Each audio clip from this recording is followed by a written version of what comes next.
आज की वीडियो ना स्पेशल उन लोगों के लिए है जिनको मेरी वीडियो से मोटिवेशन मिलती है, मेरी वीडियोस का वेट करते हैं। और ख़ासकर उन लोगों के लिए जो मेरे कमेंट बॉक्स में बहुत सारे मैसेज करते हैं कि आप ही हमारी लाइफ में कुछ भी अच्छा नहीं हो रहा, हम बहुत ज़्यादा परेशान हैं, बहुत ज़्यादा तकलीफ़ों में हैं, दुआएं कबूल नहीं हो रही और हमारी आजमाइश को अल्लाह पाक अपनी रहमत से दूर कर दे। अब आपको कैसे पता चलेगा कि आपके ऊपर आजमाइश है? क्या आपको भी लगता है कि आजमाइशें, दुख, तकलीफ़, डिप्रेशन सिर्फ़ और सिर्फ़ आपकी लाइफ में है, सारा स्ट्रगल आप ही कर रहे हैं? एक टाइम था जब मैं भी ये समझती थी कि सारे दुख, सारी तकलीफ़ें मेरी लाइफ में हैं और सारा स्ट्रगल मेरी लाइफ में लिखा है, कुछ भी आसानी से नहीं मिलता, पता नहीं क्यों इतनी मेहनत करनी पड़ती है। चाहे वो स्टडी हो, जॉब हो, किसी भी चीज़ की कोई भी आज़माइश हो सकती है। अब आपको कैसे पता चलेगा कि ये आज़माइश है? अगर आपके ऊपर अल्लाह पाक की तरफ से कोई आज़माइश है, जैसे अब आपके पास अपना घर नहीं है, आप घर के लिए स्ट्रगल कर रहे हैं, जॉब के लिए कर रहे हैं या औलाद के लिए कर रहे हैं, या आप अपनी पसंद की शादी करना चाहते हैं या आप अरेंज मैरिज करना चाहते हैं, लेकिन आपका वो काम हो नहीं रहा, आपकी दुआ कबूल नहीं हो रही। अब आपको कैसे पता चलेगा कि वो आज़माइश है? सबसे पहली बात तो ये कि अगर आप अल्लाह के करीब हो रहे हैं, आप नमाज़ें पढ़ रहे हैं, अल्लाह से दुआएँ माँग रहे हैं और सिर्फ़ आपने अल्लाह से लो लगाई है, अल्लाह पे यकीन रखा है और सिर्फ़ अल्लाह से माँगे जा रहे हैं, अपनी आज़माइश की दुआ कर रहे हैं कि अल्लाह इस आज़माइश को ख़त्म कर दे और हमारा ये काम हो जाए, तो आप समझ लें कि वो आज़माइश है। लेकिन अगर कोई चीज़ आपको अल्लाह पाक से दूर कर दे, जैसे आपको किसी से मोहब्बत हो गई और आप अल्लाह से दूर हो गए, है ना? आपने नमाज़ें छोड़ दी, आपने दीन का रास्ता छोड़ दिया, आपने पाकी नापाकी का फ़र्क छोड़ दिया, आपको पता ही नहीं कि कितना वक्त हो गया, कितने महीने हो गए, आपने नमाज नहीं पढ़ी, कुरान शरीफ नहीं खोला, चाहे वो आपकी कोई बेस्ट जॉब लगने पर हो, आपका बिजनेस चलने पर हो, आपको औलाद मिलने पर हो या आपको मोहब्बत मिलने पर हो, ऐसा अक्सर सबके साथ हो जाता है। तो आप समझें कि वो अल्लाह ताला की तरफ से आपके लिए एक सज़ा है, क्योंकि अल्लाह पाक ने आपको इस काबिल नहीं समझा कि आप अल्लाह के सामने सजदा करें। तो हमेशा याद रखें, जब भी आपको कुछ चीज़ मिल जाए, चाहे वो औलाद वाली दुआ कबूल हो जाए, शादी की हो जाए, जॉब की हो जाए, या वैसे ही आपको बोनस में कुछ ऐसा मिल जाए जो आपने मांगा भी नहीं और अल्लाह ने आपको दे दिया, तो हमेशा शुक्र अदा करें। अल्लाह का शुक्र अदा करने के लिए 2 शुक्राने की नफ़िल पढ़ें और अल्लाह का लाख करोड़ों अरबों बार शुक्र अदा करें और बार-बार दिन में कई-कई बार शुक्र अदा करते रहें। जब भी आपको याद आए कि मेरे पास ये नेमत है, तो अल्लाह का शुक्र अदा करें, है ना? हम अपनी बॉडी के लिए भी अल्लाह का शुक्र अदा कर सकते हैं, अपनी फैमिली के लिए भी शुक्र अदा कर सकते हैं। आपका कुछ भी अच्छा काम होता है तो अल्लाह का शुक्र अदा करें। और अगर आपको लगता है कि सारी आज़माइशें, सारी तकलीफ़ें, सारे डिप्रेशन, सारी टेंशनें, सारा स्ट्रगल सिर्फ़ और सिर्फ़ मेरी लाइफ़ में है और दूसरों की लाइफ़ बहुत बेस्ट है, मेरी फ्रेंड की तो लव मैरिज हो गई, मेरी शादी में परेशानी आ रही है, मेरे दोस्तों के, बहन-भाइयों के, रिश्तेदारों के, सबके पास औलाद है लेकिन मेरे औलाद नहीं हो रही। किसी से हसद नहीं करना कभी भी, किसी से जलन नहीं करनी कि उसके पास ये चीज़ है, मेरे पास नहीं है। आप देखें कि आपके पास ऐसी वो कौन-सी चीज़ है जो दूसरों के पास नहीं है। बहुत सारे लोग हैं जो आपकी जैसी ज़िंदगी जीने के लिए भी तरस रहे हैं, और अगर आपको अल्लाह ने औलाद नहीं दी अभी तक, तो इसमें भी अल्लाह की कोई ना कोई बेहतराई है। ख़ासकर उन लोगों से आप बेहतर हैं जिन्हें अल्लाह पाक औलाद भी देता है, उस दुःख और तकलीफ़ से भी गुज़ारता है और वापस वो औलाद अपने पास भी ले लेता है। और उस माँ के दर्द से पूछें, कि उस माँ के दिल से पूछें कि उसे कितनी तकलीफ़ और कितना दर्द होता है जब वो हॉस्पिटल जाती है और खाली हाथ वापस घर लौटती है। तो आप मुझसे अच्छा और बेहतर इस दर्द को कोई नहीं समझ सकता।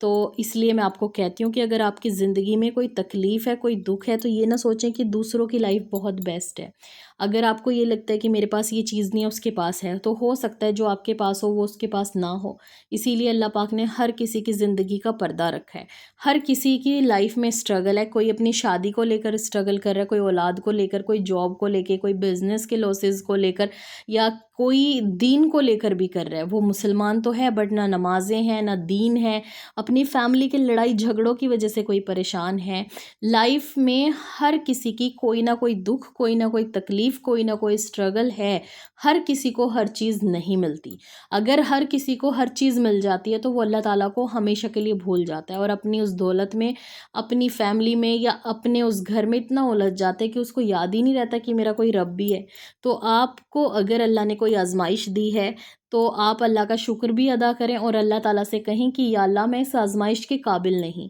अल्लाह ताला तू मुझे माफ़ कर दे और मेरी इस आज़माइश को ख़त्म कर दे, और इस्तग़फ़ार कसरत से पढ़ें। और जिन लोगों को लगे कि ये हमारी सज़ा है, इस चीज़ ने, इस चीज़ की मोहब्बत ने हमें अल्लाह से दूर कर दिया था, या अभी भी आप अल्लाह से दूर हैं, تو پھر آپ اللہ تعالیٰ سے اور زیادہ معافی مانگیں۔ اور اچھا، بہت سارے لوگ کمنٹ کرتے ہیں سیدنا استغفار کون سا ہے، یا سیدنا استغفار اس کا زیادہ ثواب ہوتا ہے۔ دیکھیں، استغفار ہے، سیدنا استغفار ہو یا چھوٹا استغفار ہو، کوئی بھی ہو، اجر اور ثواب سیم ہے۔ ہاں، سیدنا استغفار پڑھنے سے کافی فائدے ہوتے ہیں، ایسا نہیں ہے کہ آپ چھوٹا استغفار پڑھ رہے ہیں، صرف استغفر اللہ پڑھ رہے ہیں تو آپ کو کوئی فائدہ نہیں ہوگا۔ بس فرق اتنا ہے کہ دونوں ہی استغفار میں آپ اللہ تعالیٰ سے معافی مانگ رہے ہیں۔ تو استغفار آپ کوئی بھی کریں، صرف فوکس آپ کا اپنی توبہ پر ہونا چاہیے، اور کبھی بھی یہ مت سوچیں کہ میں استغفار کو منت میں قبول لوں، یا پھر میں اتنا پڑھ لوں گا میری دعا قبول ہو جائے گی۔ جی نہیں، جب آپ استغفار کرتے ہیں تو اللہ پاک نے اس کی برکت ہی رکھی ہے کہ اللہ پاک استغفار کرنے والوں کا رزق کھولتا ہے، اس کی مصیبتیں دور کرتا ہے، آزمائشیں ختم کرتا ہے، اور اسے دنیا کی ہر خوشی سے نوازتا ہے۔ تو ہمیشہ یاد رکھیں کہ جب آپ استغفار کریں تو توبہ کی نیت سے کریں، اور کبھی بھی یہ نہ سوچیں کہ میری لائف تو ہیل ہے اور دوسروں کی لائف بہت زیادہ اچھی ہے۔ اگر آپ کو کسی کی لائف اچھی بھی لگتی ہے تو اس کے لیے بھی ماشاءاللہ کہیں، سبحان اللہ کہیں، اور اس کے لیے بھی دعا کریں کہ اللہ پاک اس کو خوش اور آباد رکھے، اور ساتھ ہی ساتھ اپنے لیے بھی دعا کریں۔ جو لوگ دوسروں سے جلن کرتے ہیں، حسد کرتے ہیں، وہ اپنی نیکیاں بھی گوا دیتے ہیں، اور یاد رکھیں، حسد نا بہت جلدی آپ کی نیکیوں کو کھا جاتا ہے، اور اتنی جلدی کھاتا ہے نا، مطلب کہ آپ سوچ بھی نہیں سکتے۔ تو کسی سے بھی حسد نہ کریں، اور اگر آپ کو کبھی یہ لگے نا کہ آپ نے ہائے اس کی چیز کتنی اچھی تھی، یا اس کی جولری کتنی اچھی تھی، یا اس کے کپڑے، یا اس کی اولاد، یا کچھ بھی چیز دیکھ کے آپ نے ہائے کہا، یا پھر آپ کو دکھ ہوا، تو اللہ سے ضرور معافی مانگیں کہ یا اللہ اس کو بھی نظر نہ لگے، اور مجھ سے غلطی ہو گئی کہ میں نے اس کو دیکھ کر حسد بھری نظروں سے میں نے اس کو دیکھا۔ اللہ میری توبہ، تو نے جس حال میں مجھے رکھا ہے وہ حال بہت بہتر ہے۔ اگر آپ کو آپ کی محبت نہیں مل رہی، اس میں بھی اللہ کی بہترائی ہے۔ ہو سکتا ہے کہ اللہ پاک نے اگر آپ کو دعائیں مانگنے کی توفیق دے رکھی ہے، کسی بھی چیز کو مانگنے کی، چاہے وہ اولاد ہو، چاہے وہ شادی ہو، کسی بھی طریقے کی ہو، تو آپ یقین کریں کہ اللہ پاک نے آپ کے لیے کچھ بہتر سے بھی بہترین سوچا ہوگا۔ ہو سکتا ہے آپ کی دعا قبول ہو گئی، اور ہو سکتا ہے کہ اللہ پاک نے ایسا لکھا ہو، کیونکہ نصیب پہلے ہی لکھا جا چکا ہے، صرف دعا ہی ہے جو اسے بدل سکتی ہے، کہ تم اتنی دنوں تک یا اتنے سالوں تک مجھ سے مانگو گے تو میں تمہارے نصیب میں وہ چیز لکھ دوں گا۔ اچھا، مجھے بہت حیرت ہوئی، کسی نے کمنٹ کرا تھا کہ کوئی بھی وظیفہ مت کرو، کوئی بھی دعا مت مانگو، میں نے سب کچھ کر کے دیکھ لیا، اور 7 سال ہو گئے میری شادی کو، اولاد کے لیے ہر چیز کر کے دیکھ لی، لیکن پھر بھی کچھ نہیں ہوتا، یہ سب بکواس ہے۔ تو جب آپ کا اپنے رب پر یقین ہی نہیں ہے تو پھر آپ کو وہ چیز ملے گی کیسے؟ آپ کو پتہ ہے، زکریا علیہ السلام، ابراہیم علیہ السلام، یہ کتنے بزرگ تھے، پھر بھی اللہ پاک نے ان کو 80 سال میں بڑھاپے میں جا کے اولاد عطا کی۔ کیوں؟ کیونکہ ان کا یقین تھا، بڑھاپے میں بھی انہوں نے اللہ سے دعا مانگی۔ تو پھر ہم تو انسان ہیں، اور نبیوں کی زندگی ہم سب کے لیے ایک سیکھ ہے، ہم سب کے لیے ایک موٹیویشن ہے، کہ جب ہمارے نبیوں کو ہر چیز مل سکتی ہے تو ہمیں بھی ملے گی، کیونکہ اللہ پاک نے نبیوں کو فرشتہ نہیں انسان بنایا، تاکہ انسان یہ بہانہ نہ لگا دے کہ وہ تو فرشتے تھے اور ہم تو انسان ہیں، ہمارے پاس تو طاقتیں نہیں ہیں۔ تو اللہ پاک نے ان کو بھی کوئی طاقت نہیں عطا کی تھی، صرف اور صرف ان کو بھی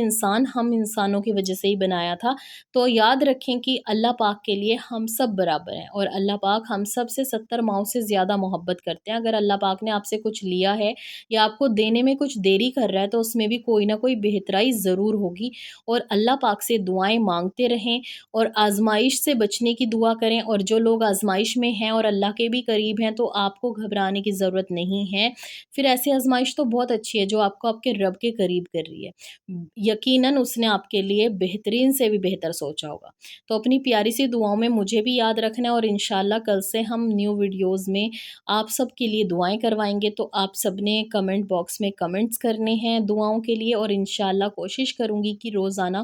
1 یا 2 لوگوں کے لیے ہم اپنی ویڈیو میں دعائیں کروائیں، کیونکہ بہت سارے لوگوں کی دعائیں ضرور قبول ہوئی ہیں۔ ہمارے چینل پر اتنی ساری سٹوریز ہیں، اور میں کچھ لوگوں کے کمنٹس بھی پن کر دیتی ہوں تاکہ آپ لوگوں کو موٹیویشن مل سکے، مجھے موٹیویشن مل سکے ویڈیوز بنانے کی۔ اچھا، ویڈیوز اس لیے نہیں آ رہی تھی کیونکہ میری طبیعت بہت زیادہ خراب تھی بقرعید سے 1 دن پہلے سے، اور اس کے بعد وقت نہیں ملا۔